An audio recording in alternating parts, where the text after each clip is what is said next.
it's how they've been creating relationships with Indigenous communities, both in the urban setting and in the First Nations settings. The relationship has been built in understanding more of who we are, so bringing in Indigenous teachings to them is what I brought, in a series of workshops so that the staff can better understand the children and youth they work with, the families, and saying this is who they are. And you know, they come from diverse cultural groupings, so part of my work is to look at and go dig some research out on each of the cultural groups of certain youth and connecting back to that, and then sharing that with the staff.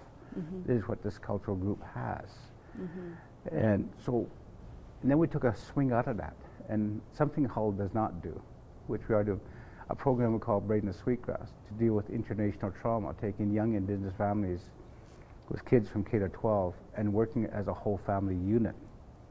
And these are families who have no child welfare involvement or justice involvement of any sort, voluntarily, but looking and trying to reconnect to culture and to understand what intergenerational trauma is all about.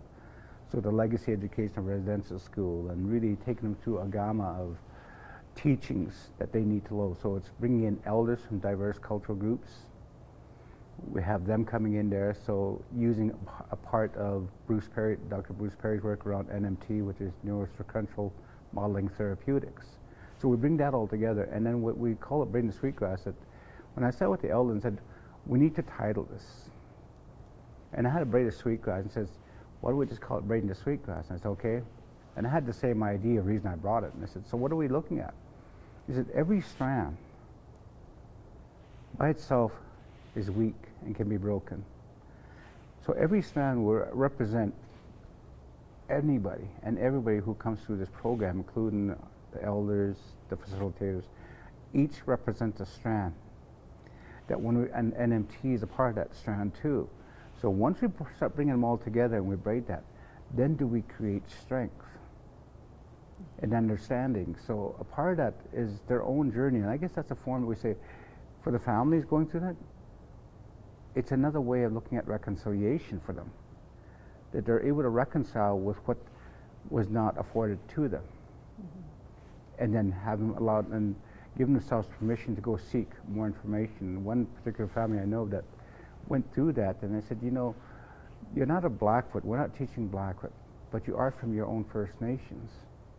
There are good, strong, healthy elders there that you can get teachings. And she did reconnect and has really just flourished, and her children have flourished right along with her. Understanding the intergenerational trauma, where's those transmission points, and stopping those. So part of that is what we're doing, and it's, you know, through our funders and saying this is what we're doing. It started as a demonstration project and turned into a program because of the success rate it's having.